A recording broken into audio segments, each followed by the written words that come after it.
किसान वाणी कार्यक्रम के प्रायोजक हैं कृषि एवं किसान कल्याण मंत्रालय, भारत सरकार।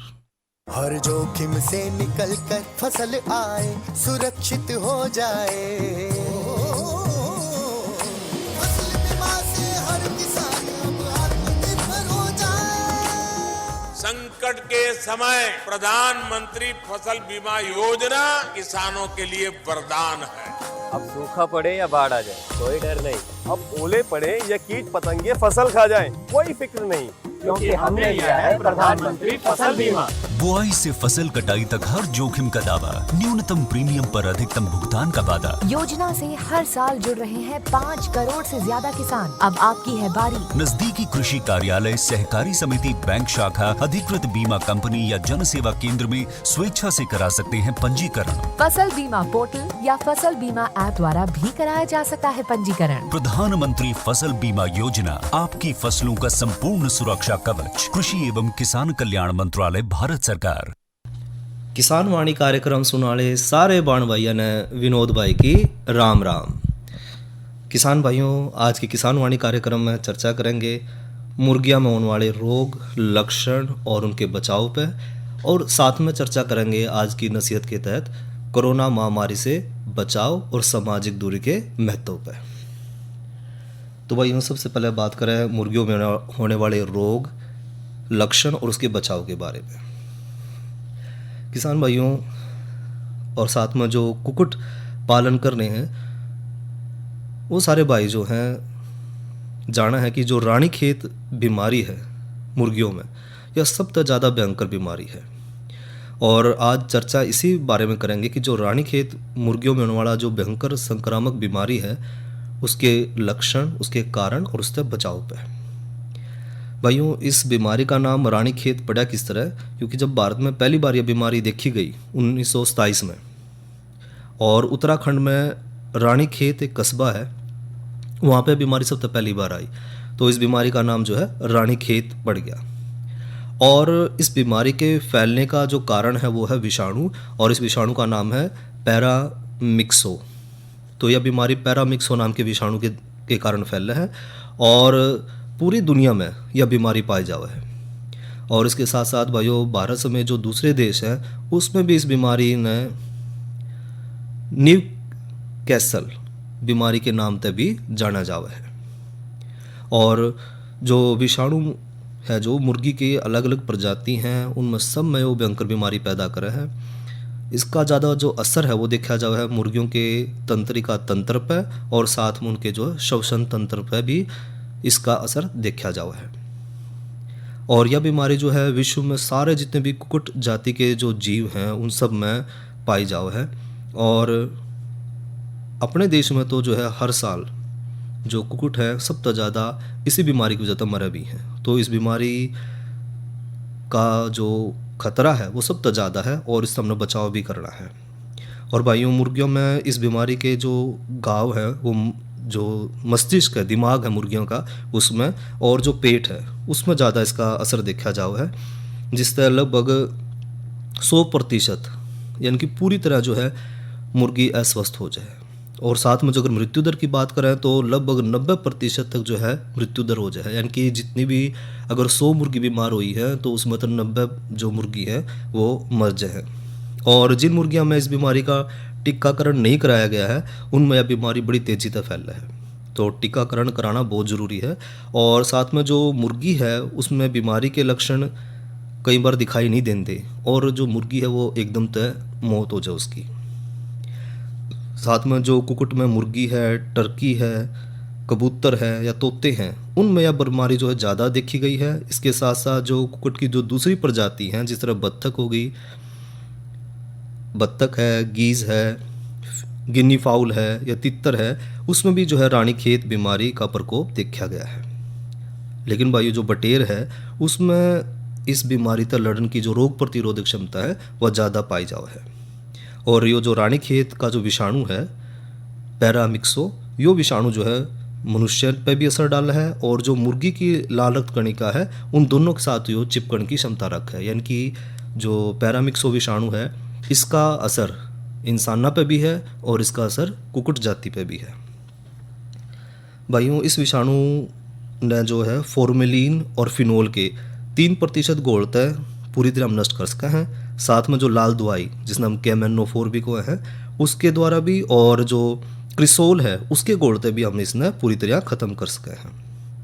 और इस विषाणु ने हम गर्मी तक भी ख़त्म कर सके हैं कि अगर गर्मी में 30 मिनट तक अगर इंसान रवे या जो कुकुट हैं उन्हें रखें तो, या फिर जो बर्तन है संक्रमित जो चीज़ हैं उन अगर हम 30 मिनट तक धूप में रखें तो भी इस विषाणु ने हम ख़त्म कर सके हैं। लेकिन भाइयों कम तापमान वाले जो है मौसम में, इनकी ठंड में ये विषाणु पक्षियों में भी, उनके मलमूत्र में भी, और जो संक्रमित कुकुट हैं या उनके जो घर हैं उनमें हफ्तों तक जीवित रह सके हैं। और ये जो बीमारी है वो सभी उम्र की मुर्गियों में पाई जावे है, और इस महामारी के और बाद में जो ये बीमारी वो महामारी का रूप धारण कर ले है, और यह बीमारी जो है मुर्गियों के समूह में तेज़ी से फैल रहा है। खासकर जब मुर्गी बाड़े में मुर्गियों का घनत्व ज़्यादा हो, यानी कि कम जगह में ज़्यादा मुर्गी जो है रखी जाने लग रही है, तो उसमें एकदम तेज़ी से अचानक ये जो है बीमारी फैल रहा है और अपना विकराल रूप धारण कर रहा है। बात करें इसके लक्षण की कि अगर रानीखेत जो बीमारी है मुर्गियाँ में हो जाए तो इसके लक्षण किस तरह पहचाना है। भाई तो सांस लेने में इसमें कठिनाई हुआ है मुर्गियाँ ने। दूसरा, इसमें जो प्रभावित मुर्गी हैं उनकी आँख सूज जाए और मुर्गी की जो गर्दन है वह एक तरफ मुड़ जाए। साथ में जो मुर्गियों का लकवाग्रस्त होना, यानी कि मांसपेशी इतनी कमज़ोर हो जाए, लकवा लग जाए, और साथ में जो कुछ मुर्गी हैं उनमें खड़े होने की क्षमता भी ख़त्म हो जाए, और जो प्रभावित कुकुट हैं वो 24 से 48 घंटे के अंदर ही अपना दम तोड़ता है। इसके अलावा जो और लक्षण देखे गए हैं, मुर्गियों में सफ़ेद, पीले और हरे रंग के दस्त लगना, और मुर्गियों में दाना पानी का जो खान की जो क्षमता है या उसका जो जितना दाना पानी वो खाओ थी उससे कम मात्रा में वो खान लग रही है, तो भी ये उसका लक्षण है भाइयों। और गर्मियों में सामान्य जो गतिविधि हैं वो कम हो जाए हैं। साथ में जो मुर्गी है वह ढीली ढीली दिखाई देवे है, अस्वस्थ दिखाई देवे है, और बीमार मुर्गी का जो मुंह है उसमें सूजन आ जाए, आँख का आसपास का हिस्सा है, मुंह है, उस सारे हिस्से में सूजन आ जाए, और मुर्गियों की जो मांसपेशी है वह भी कई बार हमने देखने मिला साफ साफ कि वो कांपन लग रही है, तो उसमें कंपन दिखाई देव है। और अंडा देने वाली जो मुर्गी हैं उनके पतले छिलके वाले या फिर बिना छिलके के अंडे हुए हैं, और अंडा जो उत्पादन है उस पर भी इसका असर पड़ा है। और भाइयों जो टर्की प्रजाति की मुर्गी हैं उसमें बीमारी के कारण जो है अंडे पर सफ़ेद रंग की परत जम जाए, और जो प्रजनन वाले टर्की के अंडे हैं उनका उत्पादन भी कम हो जाए, और इस तक जो मुर्गी पालक भाई हैं उन्हें ज़्यादा आर्थिक नुकसान उठाना पड़ा है। तो यह तो बात हुई लक्षण की कि हम इस तरह के जितने भी लक्षण अगर दिखें तो जो है चिकित्सक हैं उससे ज़रूर दिखावें मुर्गियां ने, ताकि जो है समय पर रहते इसका इलाज कराया जा सके। ये बात करें कि बीमारी फैलने किस कारण से है, तो जो विषाणु जनित जितनी भी बीमारी हो ज़्यादातर वो एक दूसरे के संपर्क मानते फैल रहे हैं। तो जो प्रभावित मुर्गी है जब वो सांस ले हुआ है तो उसके सांसों के द्वारा जो है ये विषाणु स्वस्थ मुर्गी तक पहुंच जाए, और जो स्वस्थ मुर्गी है वह भी फिर इससे प्रभावित हो जाए। और मुर्गी फार्म में जितनी भी मुर्गी हैं अगर उनका घनत्व बहुत ज़्यादा है तो एक दूसरे के ज़्यादा नज़दीक हैं तो ये विषाणु जो है बड़ी तेज़ी से फैल रहा है और फिर संक्रामक रूप धारण कर रहे हैं। और इस विषाणु ये जो विषाणु है वो साथ में जो दूषित खाना है, दाना है, पानी है या बिछावन है उसके माध्यम से भी जो है एक जगह से दूसरी जगह पहुंच जाए। साथ में जो निर्जीव साधन है, जिस तरह हमने दाना पानी की तो बात करी, साथ में कई बार जैसे कोई बैग है, कोई उपकरण है, तो उसके साथ भी विषाणु जो है एक अस्वस्थ मुर्गी तक स्वस्थ मुर्गी तक पहुँच जाए। और जो दूषित वाहन है जिसमें मुर्गियां न लेकर जाओ वाहन में, अगर उस वाहन में भी जो है ये वायरस पहुंच गया है तो ये विषाणु जो है वो भी आगे फिर जो स्वस्थ मुर्गी है उन तक पहुंच जाए। साथ में जो चटके हुए या टूटे हुए विषाणु तक दूषित अंडे हैं या उन अंडे तो निकले हुए जो चूजे हैं वो भी इस विषाणु फैलाने में मदद कर रहे हैं।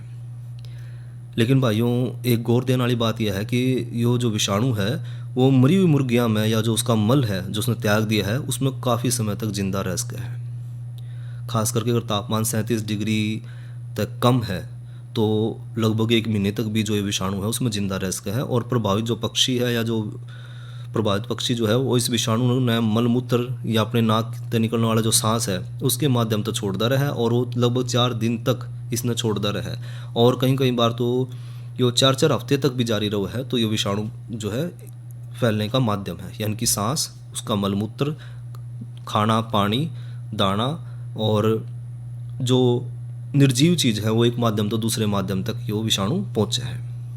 अब बात करें इसके उपचार की भाई, तो इसके उपचार खातिर एक तो मुर्गिया में RDF का टिक्का गोल बनाकर एक एक बूंद आँख और नाक में जरूर डालना है।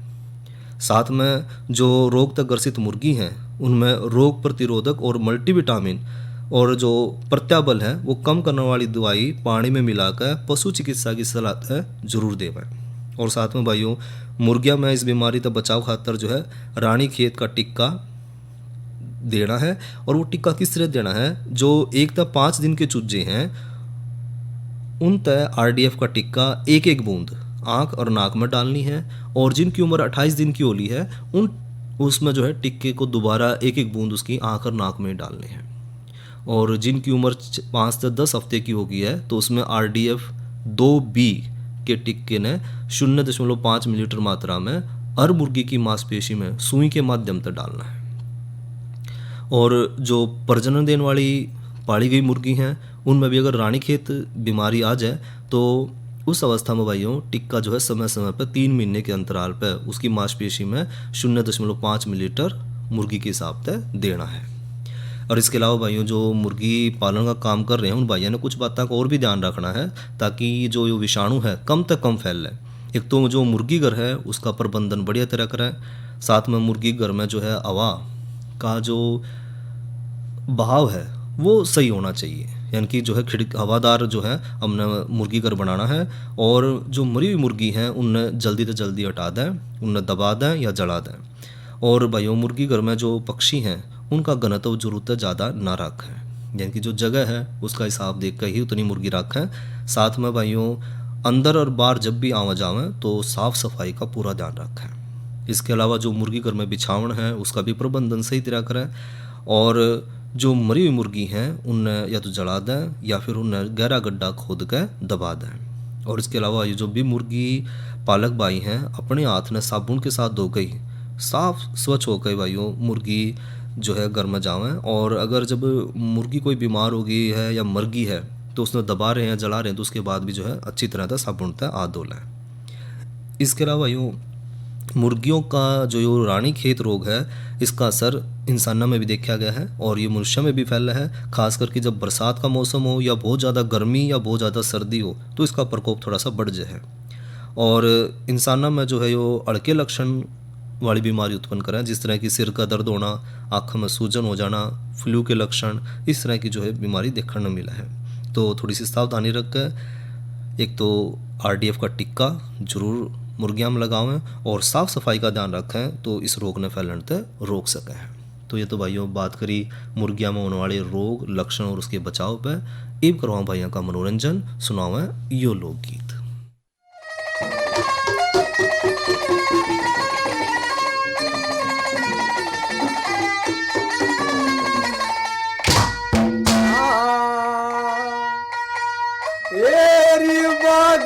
के माँ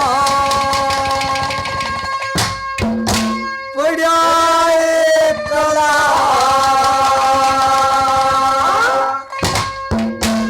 आकाशान रखाइए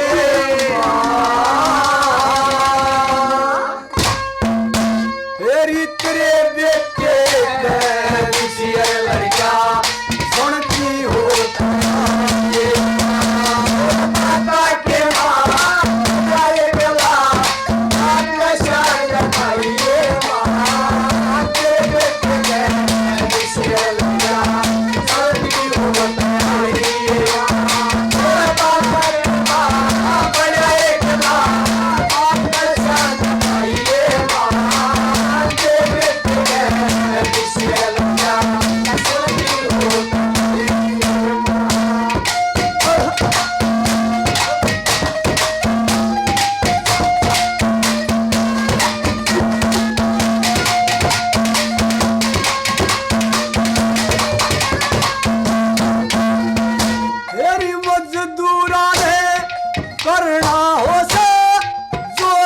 काम बताया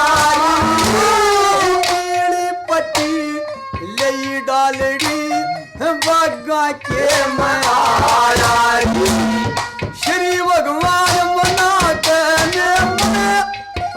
सुन के लाया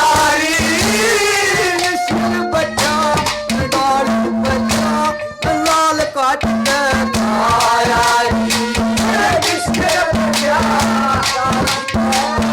लाल काट के लाया हेरी लिल्ली काया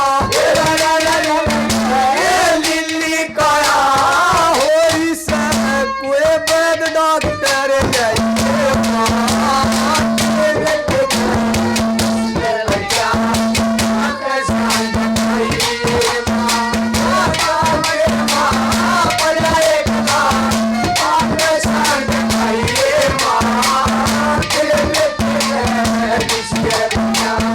सुनती हो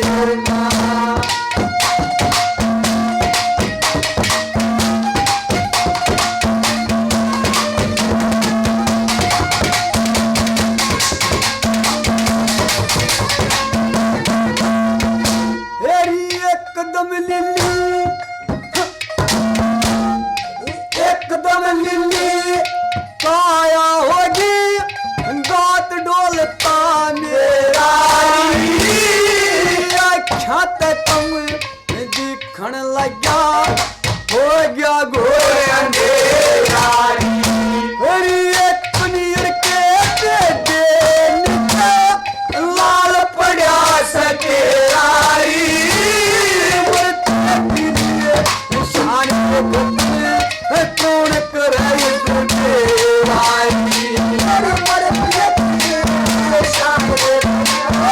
कौन करेगा तेरी चेहरा देख चेहरा देख बाग में तू उम्र के तरफ लड़का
छाती मारे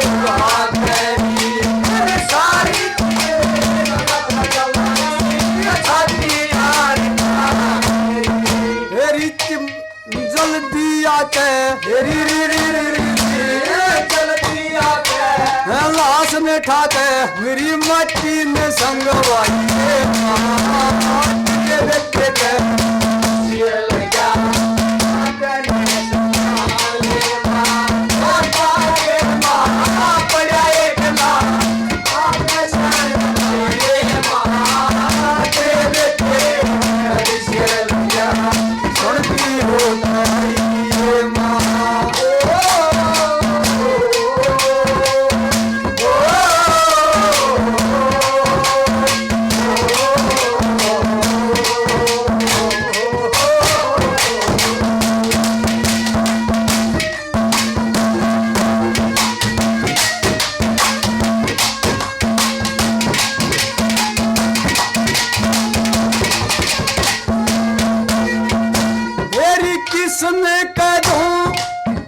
सोना कोना बाग कामाली कच्चा केरा टूट लिया से नहीं रही हरियाली तेल और बाती जल के यू दीवा हो गया खाली मेरा पेड़ा नाइट कोनी के मजाली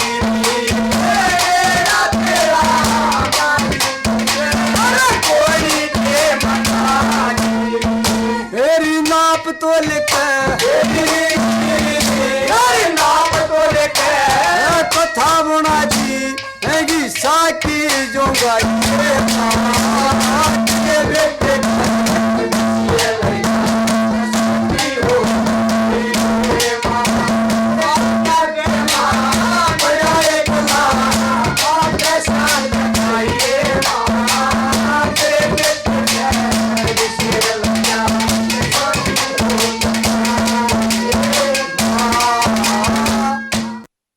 यो तो सुनी भाइयों ने रागणी और गायक कलाकार भाई थे रमेश कुमार सैनी और साथी।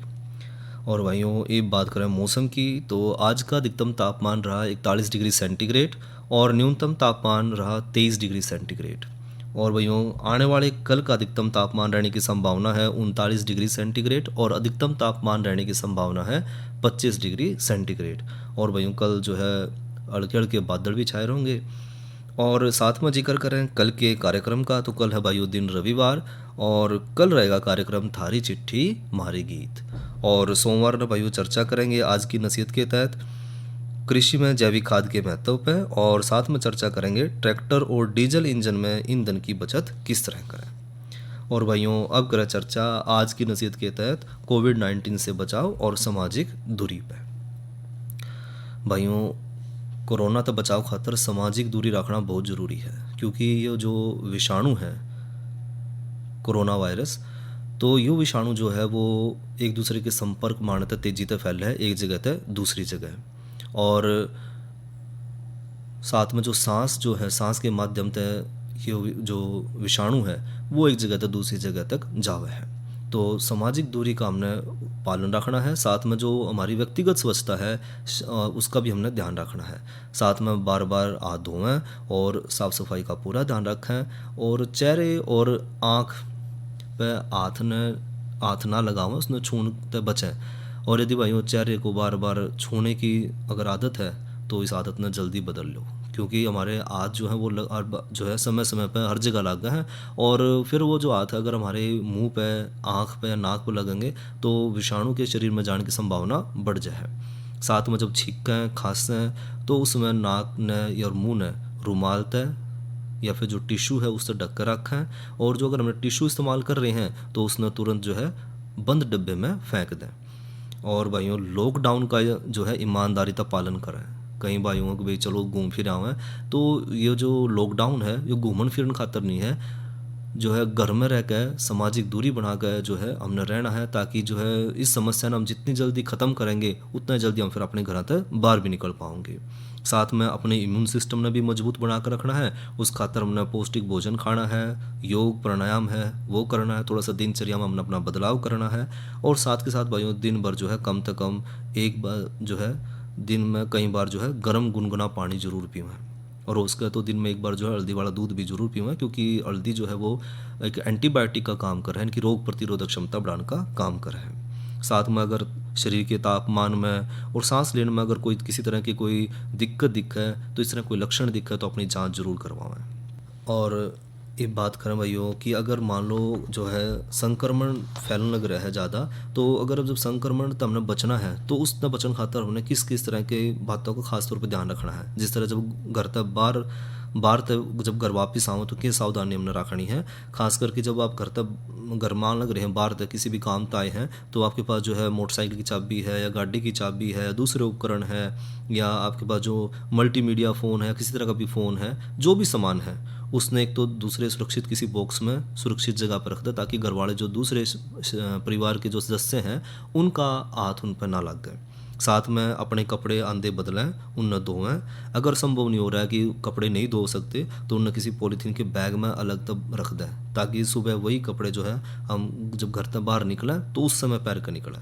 इसके अलावा भाइयों रेलिंग है, जो हैंडल है दरवाजे के, या घर की जो बेल है, इलेक्ट्रिकल बेल है, कुर्सी की जो बाजू हैं, स्मार्टफोन है, और जो कंप्यूटर का पैड है या लिफ्ट का एलिवेटर है उसका बटन हम दबा रहे हैं, डोर बेल हम छुए हैं, तो इन सब चीज़ें ना हम जब छूने लग रहे हैं तो इस बात का ज़रूर ध्यान रखें, क्योंकि ये इसी जगह है जिस पर हर इंसान का हाथ लगने लग रहा है बार बार। तो अगर हम इन चीज़ों ने छूने लग रहे हैं तो उसके बाद साबुनतः अपने हाथ जरूर धोएं या फिर जो उसने अल्कोहल बेस्ड जो सैनिटाइज़र है उससे अच्छी तरह से साफ़ करें। इसके अलावा भाई अपने पोषण का भी पूरा ध्यान रखना है। ध्यान रखें कि अच्छा संतुलित भोजन हम जरूर करें, जिसमें पर्याप्त फल भी हों और सलाद भी हो, साथ में जो है दाल है, चावल है, चपाती है। तो इस तरह का जो है अच्छा भोजन जो हमने रखना है ताकि जो हमारा रोग प्रतिरोधक क्षमता है वो बढ़े, और साथ में व्यायाम और योग करें और मन और दिमाग ने जो है सकारात्मक रखें, यानी कि घबरावें नहीं, उदास ना होएं, हर परिस्थिति में जो है सकारात्मक बने रहें, क्योंकि जो नकारात्मक भावना है उससे अगर हम बीमारी तो पहले ग्रसित हैं, ऊपर तो जो मानसिक बीमार हो जाएं तो फिर जो है हमारी जो इच्छा शक्ति है वो कम होनी शुरू हो जाए। तो इससे हमने बच कर रहना है और एक जो है स्वस्थ दृष्टि रखनी है कि हम जल्दी इस बीमारी से बाहर निकलेंगे। और अगर कोविड-19 के लक्षण की बात करें तो इसमें बुखार आना, थकान महसूस होना, गले में खारिश होना, सूखी खांसी होना, तो इस तरह के जो है लक्षण, एक आम तरह का जो फ्लू है उस तरह के इसमें ज़्यादातर लक्षण दिखाई दे हैं। कई बार जो है ऑक्सीजन का जो लेवल है शरीर में वो कम हो जाए है, बुखार कई दिन तक लगातार है, पेट भी कई बार देखा जाओ इसमें ख़राब हो जाए, साथ में जो है सांस लेने में मुश्किल आने लग जाए, दिक्कत हो, तो इस तरह के लक्षण जो है वो कोविड के लक्षण हो सके हैं। तो इसलिए जो है अगर इस तरह के लक्षण दिखाई दें तो टेस्ट जरूर करवाओ अपना, और साथ में जो है घर परिवार के जो सदस्य हैं उनसे अलग हो जाए ताकि जो है और लोगों को भी ये बीमारी ना फैले। अगर लक्षण दिख रहे हैं तो बिस्तर पर आराम करें, तरल पदार्थ जितना ज़्यादा उसका वो लेवें, और साथ में जो है अगर भाप ले इसका गर्म पानी की तो वो भी कोशिश करें, और साथ में जो है गर्म नमक वाले पानी के गरारे करें। और बुखार या शरीर में दर्द हो तो अपने जो भी डॉक्टर हैं उससे ज़रूर मिलें, उनकी सलाह ज़रूर लेवें। तो इस तरह जो है हम सावधानी रखेंगे तो कोरोना जो बीमारी है, जो महामारी है, इससे हम बच पाओगे और जल्दी इस नमन हरा कर जो है एक बार फिर जो अपनी आम दिनचर्या है उस हम शुरू कर पाओगे। तो भाइयों इसी के साथ अपने भाई विनोद ने दो इजाज़त, कार्यक्रम किसान वाणी समाप्त करने की। अच्छा भाइयों, राम राम। किसान वाणी कार्यक्रम के प्रायोजक थे कृषि एवं किसान कल्याण मंत्रालय, भारत सरकार। क्या कर रहा है? इधर इधर इधर हम बोल रहे हैं तेरे बीजू का। पुतला बोल रहा है? हाँ, पक्षियों से तो हम खेत को बचा लेते हैं, पर इन घातक रसायनों से कैसे बचाएं? मतलब? देख बेटा, तू जो ये अंधाधुंध रसायन मिलाता है ना, मिट्टी की सेहत बिगड़ने लगी है, और जब माटी ही कमजोर पड़ जाएगी तो उपज कैसे सेहतमंद होगी? अरे पहले ऐसा नहीं था, पूछना अपने बड़े बुजुर्गों से, कैसे फसल लहलहाती थी, शुद्धता झलकती थी। हाँ, माटी भी तंदुरुस्त और लोग भी। अरे अब पहली वाली बात कहाँ? पर अब तो सब यही डाले हैं। सब नहीं, आज भी लाखों जागरूक किसान परंपरागत विधि से फसल उगा रहे हैं, खर्चा कम और उपज की कीमत भी बेहतर पा रहे हैं। सच है? रे बेटे, एक्सपीरियंस से बता रहे हैं, धूप में बाल सफेद नहीं किए हैं। हाँ। ठीक है भाई, मैं भी आज से जैविक खेती शुरू करूंगा। माटी से प्रेम की परंपरा है, परंपरागत खेती।